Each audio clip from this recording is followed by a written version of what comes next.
نحمده ونستعينه ونستغفره ونعوذ بالله من شرور أنفسنا ومن سيئات أعمالنا من يهده الله فلا مضل له ومن يضلله فلا هادي له ونشهد أن لا إله إلا الله واشهد أن محمدا عبده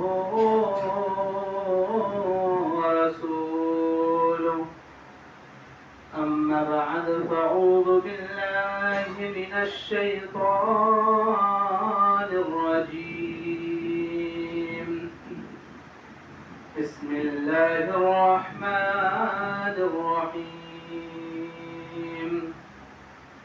ما أتاكم الرسول فخذوه وما نهاكم عنه فانتهوا واتقوا الله إن الله شديد العقاب للفقراء المهاجرين الذين أخرجوا من ديارهم وأموالهم يبتغون فضلا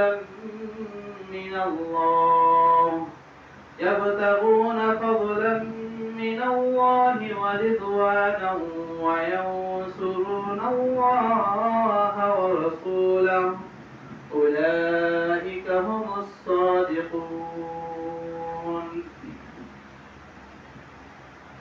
সমস্ত প্রশংসা গুণগান আরাধনা সত্য শোনা সেই মহান রব্বুল আলামিনের জন্যই যার সীমাহীন দয়ায় ও মায়ায় আমরা এই সালাতুল জুমা আদায়ের জন্য মসজিদে উপস্থিত হওয়ার সুযোগ তৌফিক পেয়েছি তারই শুকরিয়া এবারে সকলেই বলে আলহামদুলিল্লাহ। তারপরে আমাদের শেষ রাসূল হযরত মুহাম্মদ মুস্তাফা সাল্লাল্লাহু আলাইহি ওয়াসাল্লামের প্রতি শত সহস্র শান্তির ধারা বিবর্ষিত হোক। আল্লাহুম্মা আমিন। আল্লাহুম্মা সাল্লি আলাইহি আল্লাহুম্মা বারিক আলাইহি। আজকে আমরা আলোচনায় যে বিষয়টি আপনাদের সামনে স্পষ্ট করতে যাব বা করব সেটা হচ্ছে আল্লাহ রাসূলের ইত্তেবা, তার সাথে সাথেই মুহররম মাসের করণীয়। সংক্ষিপ্তভাবে উক্ত বিষয়টি আপনাদের সামনে উপস্থাপনা করা হবে। আমার তৌফিক ইল্লা বিল্লাহ। প্রথমে আমরা আলোচনার দিকে যাই। আল্লাহ রাব্বুল আলামিন কুরআনুল কারীমে তিনি সম্বোধন করে বলেছেন, ইয়া আইয়ুহাল্লাযীনা আমানু আতিউল্লাহ ওয়া আতিউর রাসূল, হে ঈমানদার লোকেরা তোমরা ইতাআত করো আল্লাহর, আর কি করো? ওয়া আতিউর রাসূল, এবং ইতাআত করো রাসূলের। পরে তিনি বাক্যে বলেছেন ওয়া উলিল আমরি মিনকুম। আল্লাহ রাব্বুল আলামিন প্রথমে যেটা বলতে চেয়েছেন যে ইতাআত করো, কার? আল্লাহ। ইতাআত বলতে কি? ইতাআত বলতে কি এমন কিছু মূলনীতি, বা ইতাআত বলতে যে যার যেমন মন চাইবে? ইতাআত বলতে কি?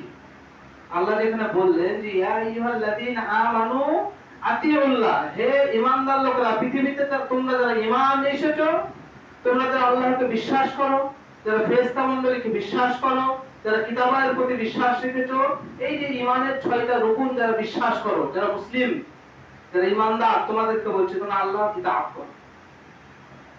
আর কি করো? রাসূলের ইতাআত করো। তাহলে আল্লাহর ইতাআত করতে হবে, সাথে সাথে রাসূলের ইতাআত করতে হবে।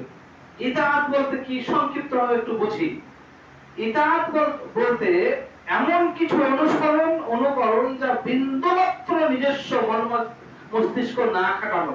আমার বুঝবেন, ইতাআত বলতে এমন কিছু যা একদম হুবহু যেমন তিনি বলেছেন, যেমন তিনি করেছেন, সেই মতই করার নাম হচ্ছে ইতাআত। যেমন আপনার উদাহরণ দিয়ে বোঝানো যায়, ধরেন আপনি একটা রাস্তা পার হচ্ছেন, ভয়ঙ্কর একটা রাস্তা, যেখানে হাঁটু পর্যন্ত জল আছে, যে জলের মধ্যে অত্যন্ত বিষধর কিছু কীটপতঙ্গ আছে, সাপ বিচ্ছু আছে, এবং সেই রাস্তাই পার করে আপনাকে যেতে হবে। এবং ওই রাস্তাতে কোথায় কিভাবে পা দিয়ে গেলে সঠিকভাবে নিরাপদভাবে পার হওয়া যাবে একজন জানে সেটা, এবং সে আমাদের সামনে আছে। তাহলে আমরাও বুদ্ধিমান মানুষ হিসাবে যেহেতু জানি যে এই পানির ভিতরে অত্যন্ত বিষধর কীট পতঙ্গ আছে, সাপ বিচ্ছু আছে, যেগুলো দংশন করলে আমি মারা যাবে। তখন সেই রাস্তা পার হওয়ার সময়, ভয়ঙ্কর রাস্তা পার হওয়ার সময় যে ব্যক্তি জানে ওই রাস্তা সম্পর্কে, তিনি যেভাবে যেখানে যেখানে পা দিয়ে অতিক্রম করবেন, আমিও বুদ্ধিমান বিবেকমান মানুষ হিসাবে সেখানে সেখানে পা দিয়ে অতিক্রম করব। এর নাম হচ্ছে ইতাআত। আশা করছি বোঝাতে পেরেছি। ইতাআত বলতে যেহেতু আমার জানা নেই, তিনি যেখানে যেখানে পা দিয়ে যেভাবে তিনি অগ্রসর হচ্ছেন, আমি সেখানে সেখানে পা দিয়ে সেইভাবে অগ্রসর হচ্ছি। কেন? আমার জানা নাই কোথায় বিষধর সাপ আছে, আমার জানা নাই কোথায় বিষধর কীট পতঙ্গ আছে, কোথায় আনুষঙ্গিক আরো আপনার বিপদ লুকিয়ে আছে। আমি নিরাপদে যাওয়ার জন্য সেই রকম ভাবেই হুবহু সেইভাবে পা দিয়ে আমি কি করছি, আমি সেই জায়গা পার হবো। যার বিন্দুমাত্র কোনো মস্তিষ্ক কাটাবো না, আমি একটু ডানে গিয়ে দেখে তো ডান দিক দিয়ে ঘুরে আমি করবো কি, করবো না। এর নাম হচ্ছে ইতাআত। আল্লাহ বলছেন যে ইয়া আইয়ুহাল্লাযীনা আমানু, হে ঈমানদার লোকেরা, তোমরা কি করো, আতিউল্লাহ, আল্লাহর ইতাআত করো। অর্থাৎ আল্লাহ রাব্বুল আলামিন যেভাবে যে ফয়সালা দিয়েছেন, যেভাবে যে হুকুম হাকাম দিয়েছেন, সেটা সেভাবে মেনে নাও। যখন তোমার মন চাইছে যে না এটা কেমন কেমন লাগে, তোমার বিবেকে ধরছে না, তারপরে তুমি মেনে নাও। কেন? আল্লাহর ইতাআত করতে, আল্লাহর ইতাআত করতে হবে। তার সাথে সাথেই বলছেন ওয়া আতিউর রাসূল, এবং রাসূলের ইতাআত করো। আল্লাহ রাসূল যেটা বলেছেন, যেভাবে বলেছেন, তোমরা সেটা সেইভাবেই মেনে নাও। বিন্দুমাত্র কোনো রকম মত প্রকাশ না করে মেনে নেওয়ার নাম হচ্ছে ইতাআত, এবং আল্লাহ রাসূলকে সেইভাবে মেনে নিতে। এটা আল্লাহ বলেছেন। পরের বাক্যে তিনি বললেন ওয়া উলুল আমরি মিনকুম। এখানে ইতাআত শব্দ ব্যবহার করেন। বুঝতে পারলেন কি বললেন না? এখানে আমাদের বুঝতে হবে, যেটা আমাদেরকে এক শ্রেণীর আলেমরা ধোঁকায় ফেলে দেয়। বুঝতে পারলেন যে আল্লাহ রাসূলের ইতাআত করতে হবে, সাথে সাথেই কি করতে হবে, আলেম ওলামা মুহাদ্দিসদের ইতাআত করতে হবে, বলে কিনা? কিন্তু আল্লাহ কি বললেন ওয়া উলুল আমরি মিনকুম, তিনি বললেন না ওয়া আতিউ উলুল আমরি মিনকুম, বলেছেন কি? তিনি বলেননি। যেভাবে আল্লাহকে ইতাআত করতে হবে, বিনা বাক্যে, বিনা ও ছাড়াই, কোনো রকম আপনার নিজস্ব মত খাটানো ছাড়াই যেভাবে আল্লাহকে মানতে হবে, সেভাবে রাসূলকেও মানতে হবে। কিন্তু উলুল আমরের বেলায় আতিউ শব্দ ব্যবহার করেননি। উলুল আমরি মিনকুম, এবং তোমাদের মধ্যে যারা জ্ঞানী গুণী, যারা জ্ঞান রাখে, যারা বিদ্যা বুদ্ধি রাখে, তাদেরকেও তোমরা মেনে নাও। তবে শর্ত, যেহেতু আত্মীয় শব্দ ব্যবহার করেননি, তার মানে এদেরকে মেনে নাও তথ্য সহকারে, প্রমাণ সহকারে, দলিল ভিত্তিক, দলিলের নিকটবর্তী হয়ে যে কথা আসবে সেটা তোমরা মেনে নাও। সে উলুল আমর, এটাই হচ্ছে অর্থ। যেটা বলতে চাচ্ছিলাম, তাহলে আল্লাহ আল্লাহ রাসূলকে ইতাআত করতে হবে বিনা বাক্য হয়ে। আমার আপনার প্রশ্ন এখানে আরেকটা চলে আসে যে আল্লাহ রাসূলকে ইতাআত করতে হবে কিভাবে? যেটা এখন আমাদের সবথেকে বড় ফিতনা, বড় সমস্যা। চারিদিকে আপনার মাজার পূজা, চারিদিকে ফিতনা, চারিদিকে মাযহাবি, চারিদিকে নানা রকম দলের উপদলের ছড়াছড়ি। কেন? আল্লাহ রাসূলকে ভিন্ন ভাবে মানার কারণে। আল্লাহ রাসূলকে কিভাবে মানতে হবে? এখানে তো আল্লাহ বললেন যে ইতাআত করতে হবে। আল্লাহ রাব্বুল আলামিন সূরা হাশরের মধ্যে বলেছেন, হে পৃথিবীবাসী শোনো, মা আতাকুমুর রাসূল ফাখুযু, আরে তোমাদেরকে তোমাদের রাসূল যেটা করতে বলে সেটা করো। ওখানে বলেন ইতাআত করো, যেভাবে তিনি যেটা বলেছেন সেটা করো। সূরা হাশরে কি আল্লাহ তাআলা বলেছেন যে মা আতাকুমুর রাসূল, তোমাদের রাসূল যেটা দেয়, যেটা করতে বলে সেটা করো। ওমা নাহাকুম আনহু ফান্তাহু, এবং তোমাদেরকে তোমাদের রাসূল যেটা নিষেধ করে সেটা তোমরা বর্জন করো। যতই তোমার হাতে খাওয়া হোক না কেন, যতই তোমার মনে হোক না কেন এতদিন ধরে ইবাদত করে আসছি, এইভাবেই করছে আর এখন আমাকে বাদ দিতে হবে, আল্লাহ রাসূল নিষেধ করেছেন তাই তোমার মন চাচ্ছে না, তারপর তোমাকে বর্জন করতে হবে। এটা আল্লাহ বলেছেন, এটা আল্লাহ বলেছেন। আপনার অনেক দিক থেকে মন চাইছে আমি এভাবে ইবাদত করছি, কি আমি সদা সর্বদা নেশাদার দ্রব্য পান করছি, তো করেই চলেছি, কিন্তু আল্লাহ রাসূল বলেছেন নেশাদার দ্রব্য পান করা যাবে না। আপনাকে বাধ্য ছেড়ে দিন, কিছু করার নেই। এর নাম ইতাআত। যেটা আল্লাহ বলছেন যে তোমাদের রাসূল যেটা নিষেধ করেছে সেটা বর্জন করো, যতই মন না চাক, যতই তোমার মন চাইছে না এটা ছাড়তে, তারপরে তুমি ছাড়তে বাধ্য, কারণ আল্লাহ রাসূল বলেছেন। আল্লাহ রাব্বুল আলামিন তিনি বলছেন তোমাদের কাছে যেটা করতে বলেছে সেটা তুমি করো, যতই তোমার মন না চাক। তাই তো আব্দুল্লাহ ইবনে ওমর তিনি বলেছিলেন, আল্লাহ রাসূল সাল্লাল্লাহু আলাইহি ওয়াসাল্লাম তিনি বলেছেন মোজার উপরি ভাগে মাসাহ করতে, আরে বিবেক তো বলে নিচে মাসাহ করতে। আরে মোজার যদি ময়লা ধুলো ময়লা কিছু লেগে থাকে তাহলে পায়ের তলাতে লেগে থাকবে, তা বিবেক তো বলছে পায়ের তলাতে মাসাহ করে, তাহলে ধুলোগুলো বালিগুলো ঝরে যাবে, পড়ে যাবে। কিন্তু আল্লাহ রাসূল সাল্লাল্লাহু আলাইহি ওয়াসাল্লাম তিনি বলেছেন, তিনি যেটা বলেছেন সেটা করতে হবে। আল্লাহ কোরআনের মধ্যে বলেছেন মা আতাকুমুর রাসূল, রাসূল যেটা দেয় যেটা বলে সেটা তুমি করো। তাই রাসূল যেহেতু মোজার উপরে মাসাহ করেছেন, তাই আমার মনে যতই খটকা লাগুক না কেন, যতই আমার মন বলুক মোজার নিচে মাসাহ করতে হবে, কিন্তু যেহেতু আল্লাহ রাসূল বলেছেন তিনি করেছেন মোজার উপরে মাসাহ, তাই আমি করতে বাধ্য। আল্লাহ বলছেন এত পাওয়ার কেন, কেন এত কথার গুরুত্ব, কেন আল্লাহ রাসূলের কথা মেনে নিতে হবে এত মজবুত ভাবে? আল্লাহ নিজেই বলছেন সূরা নাজমের মধ্যে, একটু বলে দিই তারপর আমরা আলোচনা থেকে ফিরে যাব। তিনি বলছেন কি, আল্লাহ রাব্বুল আলামিন সূরা নাজমের মধ্যে স্পষ্ট করে বললেন, হে পৃথিবীবাসী তোমরা শোনো, মুহাম্মদ সাল্লাল্লাহু আলাইহি সাল্লাম নিজে থেকে কোনো কথা বলেন না, ইন হুয়া ইল্লা ওয়াহয়ুন ইউহা, ততটুকুই তোমাদের সামনে ব্যক্ত করে, ততটুকুই তোমাদের সামনে বলে যতটুকু আমি আল্লাহ তার উপরে ওহী নাযিল করি। তাহলে আল্লাহ রাসূলের কথা মেনে নিতে হবে, এই কারণেই তিনি নিজস্ব কোনো কথা বলেন না, তিনার মন যেটা চেয়েছে সেটাই বলেছেন, এরকম নয়। আল্লাহ রাব্বুল আলামিনের পক্ষ থেকে ওহীর মাধ্যমে ইশারা ইঙ্গিতের মাধ্যমে যেটা আল্লাহ রাব্বুল আলামিন শিখিয়েছেন, যেটা বলতে বলেছেন সেটাই আল্লাহ রাব্বুল আলামিন আল্লাহ রাসূলকে বলেছেন, সেটাই আমাদেরকে বলেছেন। যেটা আল্লাহ রাব্বুল আলামিন নিজে বলছেন, ইন হুয়া ইল্লা ওয়াহয়ুন ইউহা ওয়া মা ইয়ানতিকু আনিল হাওয়া ইন হুয়া ইল্লা ওয়াহয়ুন ইউহা। মুহাম্মদ সাল্লাল্লাহু আলাইহি ওয়াসাল্লাম নিজে থেকে কোনো কথাই বলেন না, যতটুকু তার উপরে ওহী নাযিল করা হয় ততটুকুই। তারপর আল্লাহ রাব্বুল আলামিন আরো বলেন, যাতে করে আপনার কর্ম শক্ত থাকে, যাতে করে আপনার মনোবল শক্ত থাকে, তাই আল্লাহ রাব্বুল আলামিন 29 নম্বর পারা 3 নম্বর সূরা হাক্কের মধ্যে শেষে কি বলছেন, হে পৃথিবীবাসী তোমরা শোনো, তানজিলুম মির রাব্বিল আলামিন ওয়া লা তাকাওয়াল আলাইনা বা'দাল আকাবিল, সে আসমান থেকে তোমার প্রভু যে কিছু অবতীর্ণ করে, সেই অবতীর্ণ করার সময় মুহাম্মদ সাল্লাল্লাহু আলাইহি সাল্লাম তোমাদের সামনে সেগুলো ব্যক্ত করে। ওয়া লা তাকাওয়াল আলাইনা বা'দাল আকাবিল, আর মুহাম্মদ সাল্লাল্লাহু আলাইহি সাল্লাম যদি তোমাদের সামনে সেই দ্বীন ইসলাম ব্যক্ত করতে গিয়ে নিজস্ব মন মতো কোনো কথা বলতো, কিঞ্চিত পরিমাণ বাড়িয়ে বা কমিয়ে বলতো, হে পৃথিবীবাসী শোনো, এই মুহাম্মদ সাল্লাল্লাহু আলাইহি সাল্লাম যদি তোমাদের সামনে কোন দ্বীন ইসলামের কথা বলতে গিয়ে কিঞ্চিত পরিমাণ বাড়িয়ে বা কমিয়ে বলতো, ওয়া তাকাওয়ালা আলাইনা বা'দাল আকাবিল লাআখাযনা মিনহু বিল ইয়ামিন, তাহলে আমি আল্লাহ বলছি তাকে ডান হাত দিয়ে শক্তভাবে ধরতাম।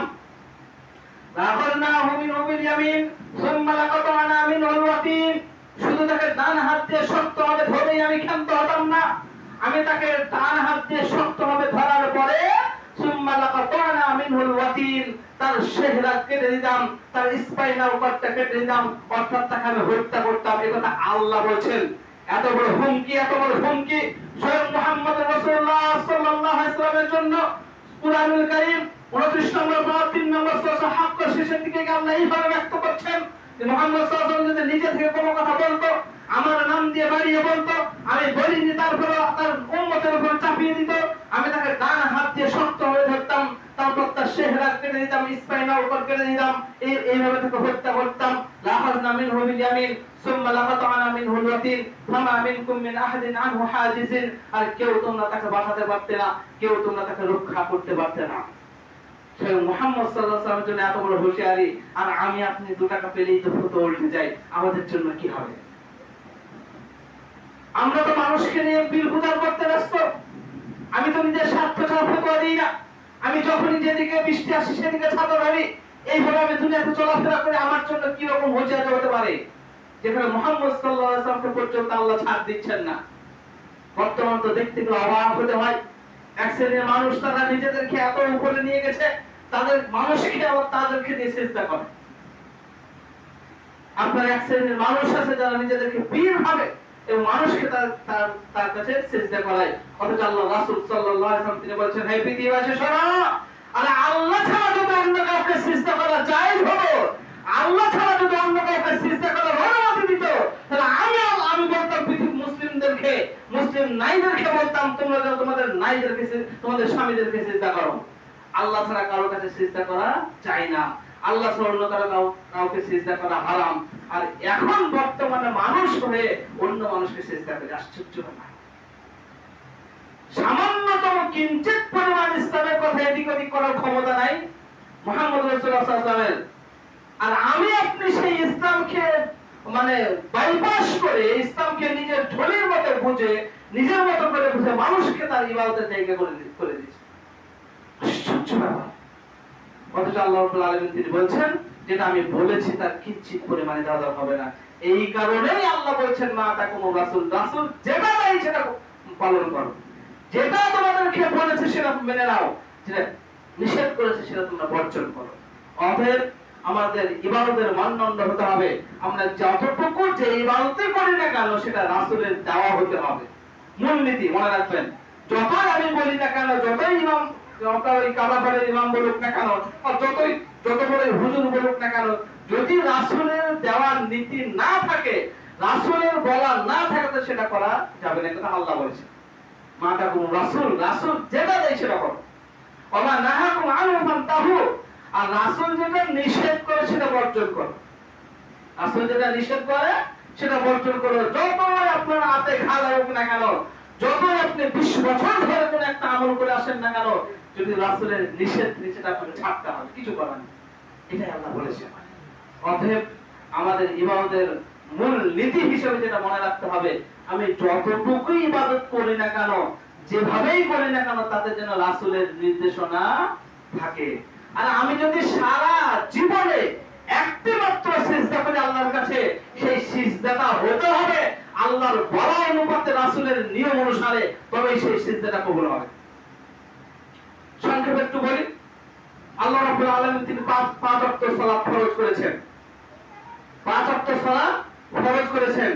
আপনি যদি 1 ওয়াক্ত বাদ দিয়ে দেন, 4 ওয়াক্ত সালাত আদায় করেন, হবে কি? বলেন, হবে? হবে না। তার মানে আল্লাহ রাসূল যেটা বলেছেন, আল্লাহ রাব্বুল আলামিন যেটা বলেছেন, তার বিন্দুমাত্র এদিক ওদিক গেলে হবে না। এটা সর্বক্ষেত্রে। এটা কি? সর্বক্ষেত্রে। কিছু মানুষ আবার বলে যে ভালো কাজ করলে সমস্যা কোথায়, ভালো কাজ করলে অসুবিধা কোথায়, বলে কি না? এই কারণে তো নানা রকম বিদআত, নানা রকম কুসংস্কার সমাজের বুকে ছেয়ে গেছে। আজকে তাদের পাল্লায় ভারী মনে হচ্ছে, তাই কি না? আজকে তারাই বেশি সংখ্যক মনে হচ্ছে, তাদের পাল্লায় ভারী মনে হচ্ছে। অবশ্যই আপনি মনে রাখবেন, কিছু কিছু মানুষ তো আছে আবেগের বশে পড়ে বলে এই তুই জাহান্নামী, এই বলে এই দলটা জাহান্নামী, এই বলে এই মাযহাবী জাহান্নামী, বলে কি না? আল্লাহ রাসূলের মূলনীতি কি? তিনি বলছেন শোনো, অতীতে সব বানি ইসরাইলের দলরা, অতীতে মানুষেরা প্রায় 72টি দলে বিভক্ত হয়েছিল। তোমরা মনে রাখো, অচিরেই আমার উম্মত 73টা দলে বিভক্ত হবে। 73টা দলে বিভক্ত হবে, তার মধ্যে একটা যাবে জান্নাতে। তারা কারা?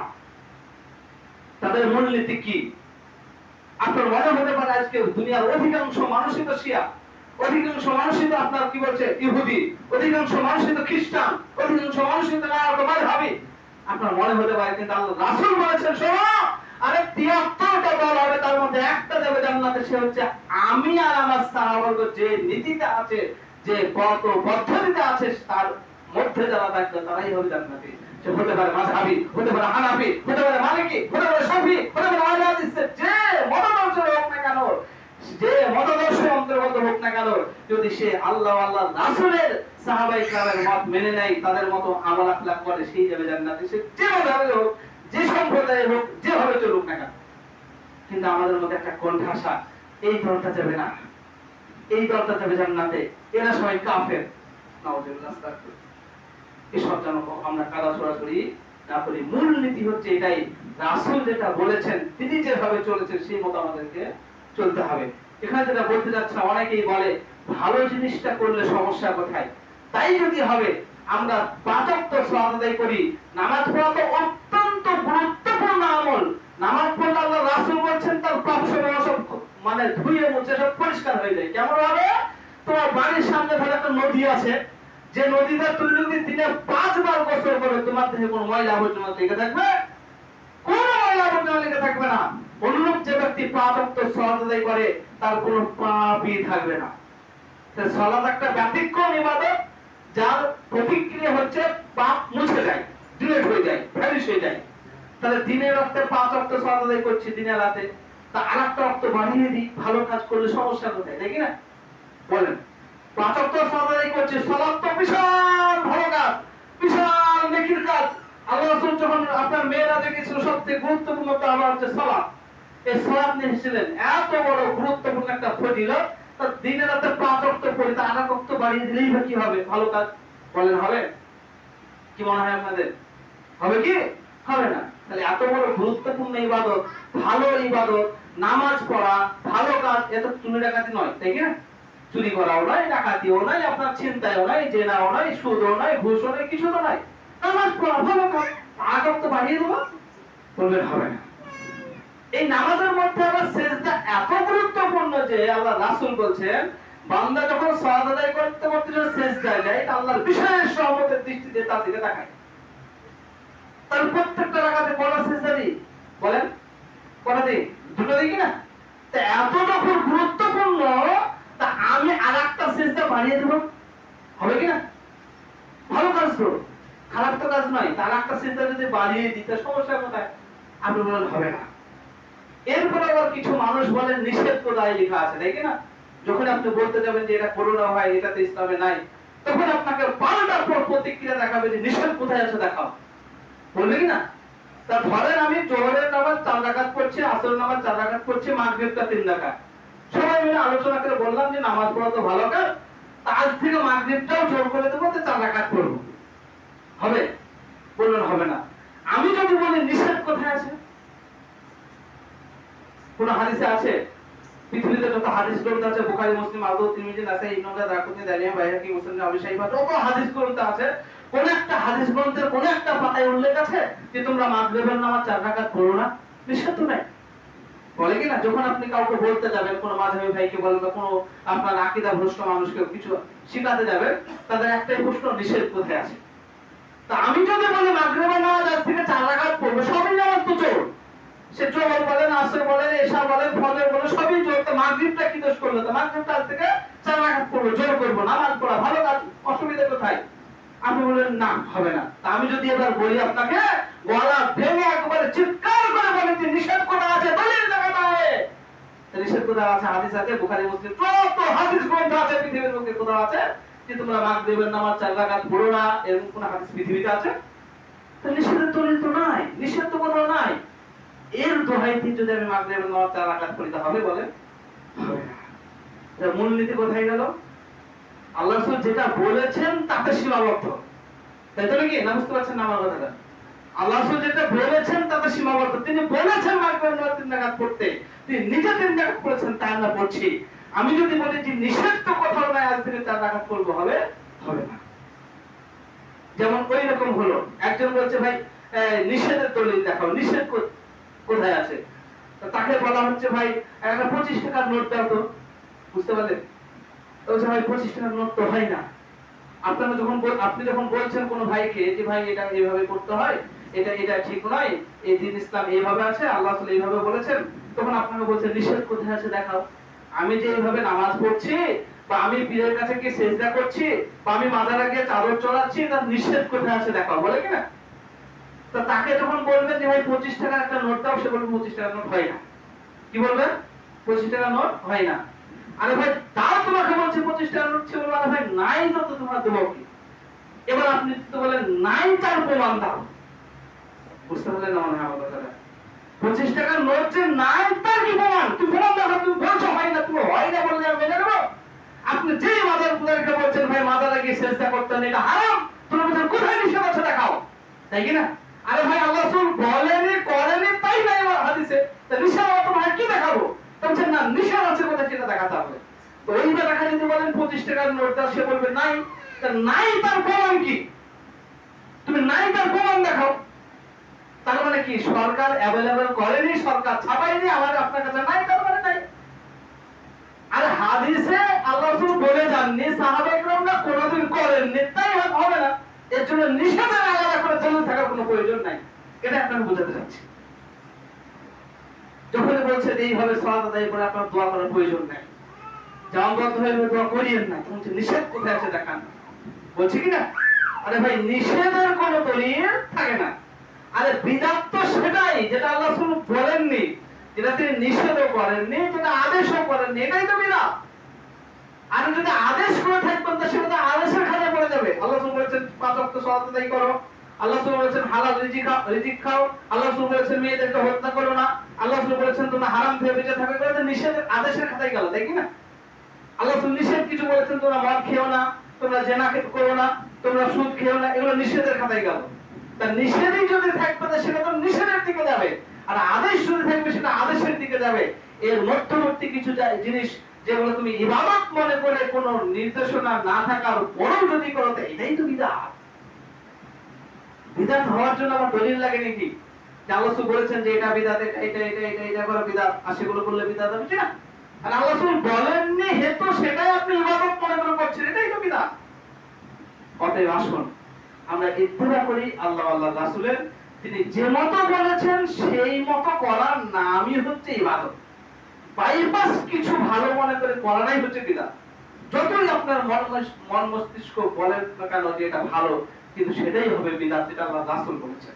আর যারা বিদআত করবে তারা জান্নাত যাওয়া তো বহু দূরের কথা, কিয়ামতের মাঠে হাউজে কাউসার পানি পান করতে হবে না। অতএব আসুন আমরা সঠিকভাবে দিন ইসলামটাকে বুঝি এবং সেই মোতাবেক আমল করি। আল্লাহ তুমি আমাদেরকে বোঝার তৌফিক দান করো, সকলে বলেন আল্লাহুম্মা আমিন।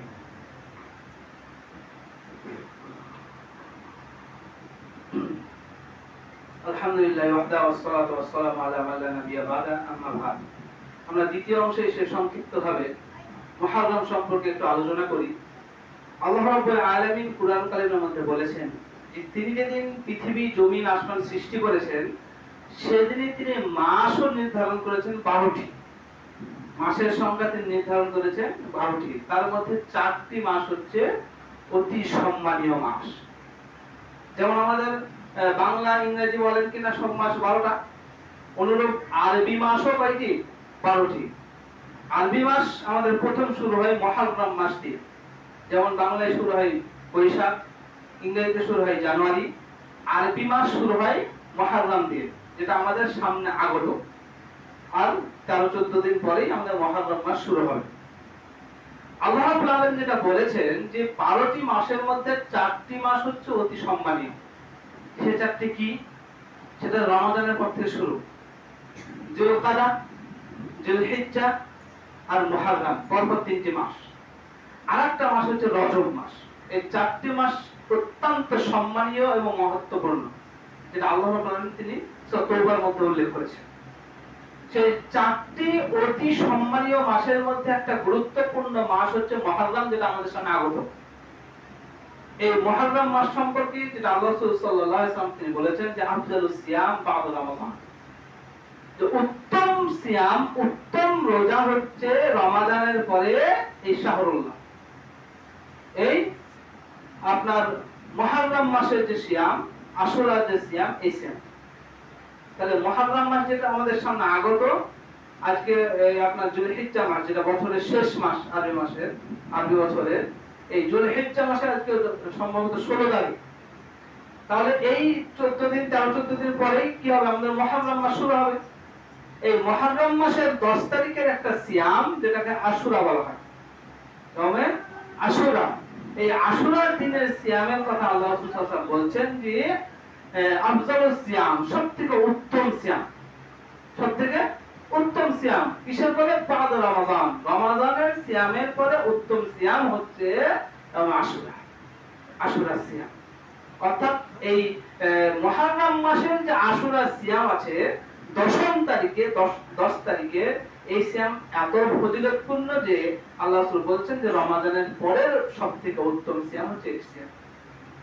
অতএব সামনে যে মুহররম মাস আসছে, এই মুহররম মাসের আমাদের একটা গুরুত্বপূর্ণ একটা দিন, মহত্বপূর্ণ, ফজিলতপূর্ণ, সেটা হচ্ছে আশুরার দিন, যেটা আমরা সিয়াম পালন করব ইনশাআল্লাহ। আরেকটা কথা যেটা এখানে না বললেই নয়, এই যে 4টি মাস অতি সম্মানীয়, তার মধ্যে 3টে মাস পর পর গেল। এই যে কুরবানি করলাম আমরা যুলহিজ্জা মাস, তার আগে হচ্ছে যুলকাদা, আর এই প্রথম বছরের মাস শুরু হচ্ছে মুহররম, তারপর রজব। এই 4টে মাস আল্লাহর কাছে এতটাই সম্মানীয় যে আল্লাহ রাব্বুল আলামিন তিনি বলছেন যে এই 4টে মাসে যেন কোনো মানুষ, কোনো মুসলমান দেশ, তারা যেন যুদ্ধ বিগ্রহে মেতে না যায়। যুদ্ধ বিগ্রহ করা নিষেধ এই 4টি মাসে। একটা হয় সময় কেন্দ্রিক ফজিলত, আর একটা হয় স্থান কেন্দ্রিক ফজিলত।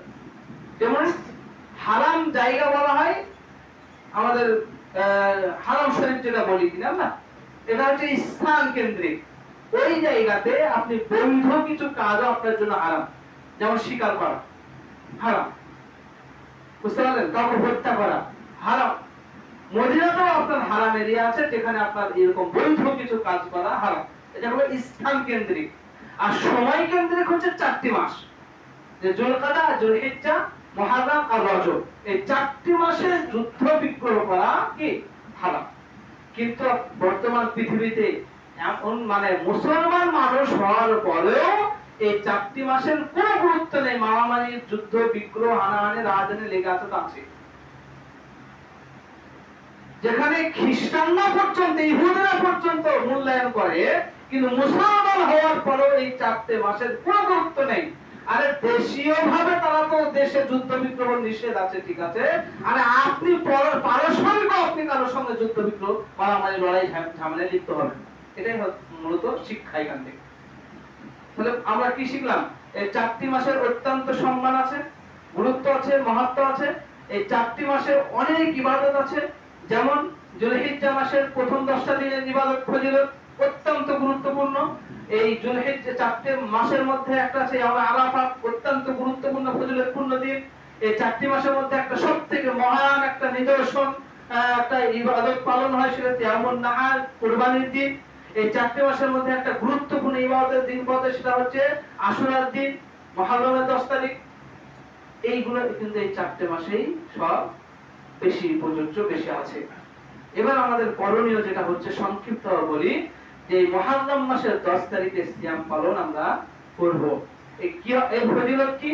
আল্লাহ সাল্লাল্লাহু আলাইহি ওয়াসাল্লাম তিনি বলছেন যে এই মুহররম মাসের 10 তারিখে যে ব্যক্তি সিয়াম পালন করবে তার পূর্বেকার 1 বছরের গুনাহ আল্লাহ ক্ষমা করে দেবেন। আলহামদুলিল্লাহ। আল্লাহ রাব্বুল আলামিন এত দয়ালু, এত রহমত করনেওয়ালা যে তিনি কিছু সামান্যতম কিঞ্চিত কিছু ইবাদতের বিনিময়ে মানুষের আপনার পাপ সমূহকে মুছে দেন, ধুয়ে দেন, ডিলিট করে দেন। যেমন আমরা কিছুদিন আগে পালন করলাম ইয়াউম আরাফাতের সিয়াম, 2 বছরের গুনাহ আল্লাহ ক্ষমা করে দিয়েছেন। কি পূর্বেকার 1 বছরের, পরের 1 বছর এখনো গুনাহ করেননি আপনি, এখনো গুনাহ করেননি। 1 বছর কি গুনাহ করবেন আপনি, কি সাকিরা গুনাহ করবেন, তার আগে থেকে ক্ষমা করে দিচ্ছেন। কত বড় তিনি রহমতওয়ালা, বুঝতে পারছেন?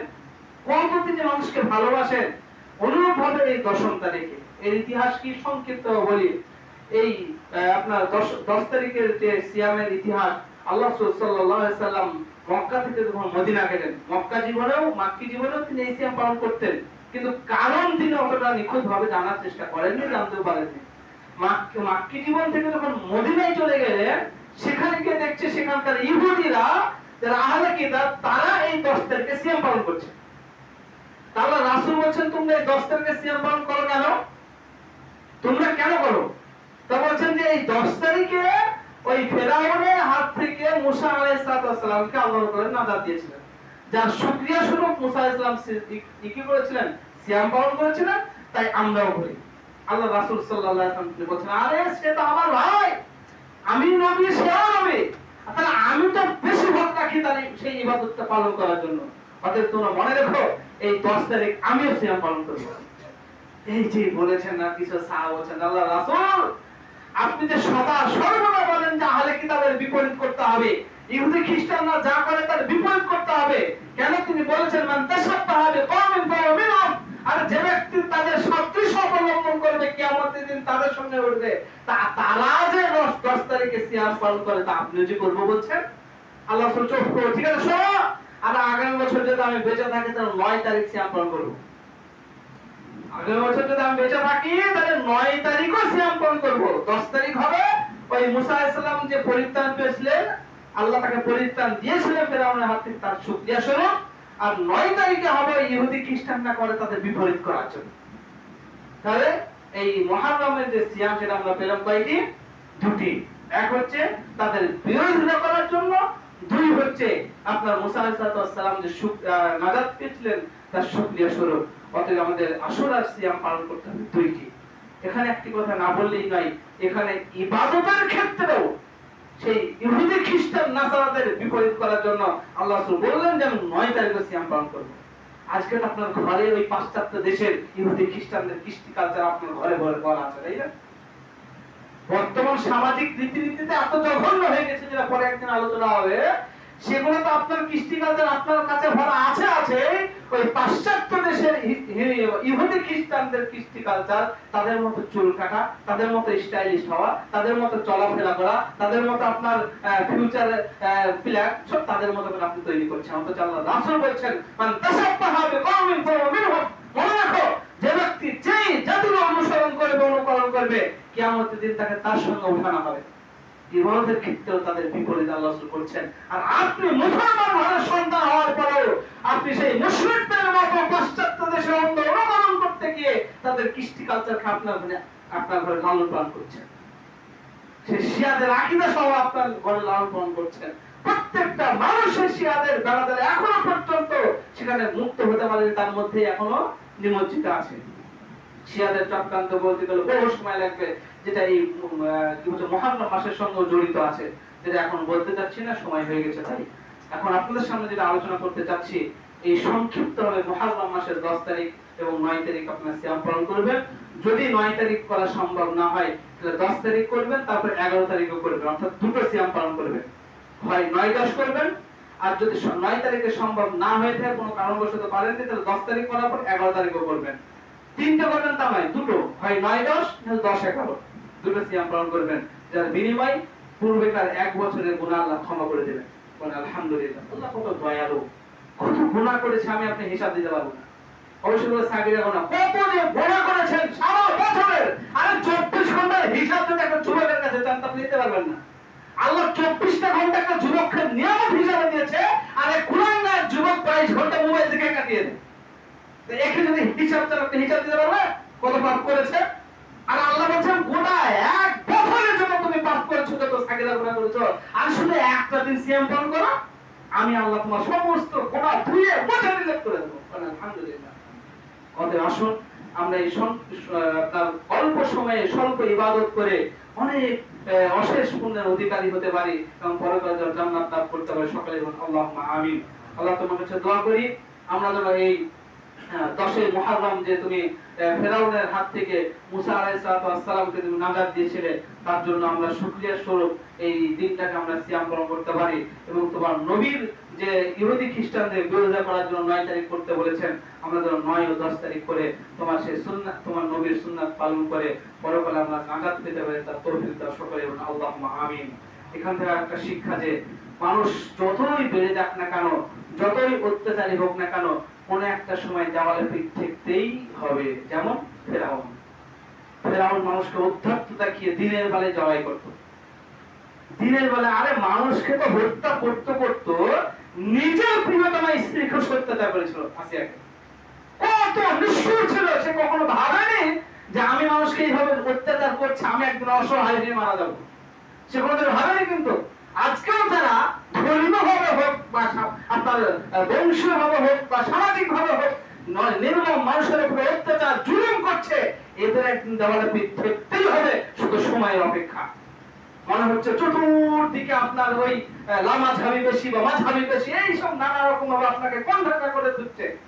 আপনার প্রতিবেশী চতুর্দিকে আছে বিশাল অহংকারী, বিশাল দাপটে মানুষ, বিশাল নেতা নেত্রী আছে যে আপনাকে একবার বন্ধুরি করে রেখেছে। আপনি মনে রাখবেন, আরে দুনিয়াতে যে সব থেকে বড় খোদা দাবি করেছিল ফেরাউন, তাকে আল্লাহ একবারে ছলনা অসহায়ত্ব দিয়ে দুনিয়া থেকে বিদায় করেছেন।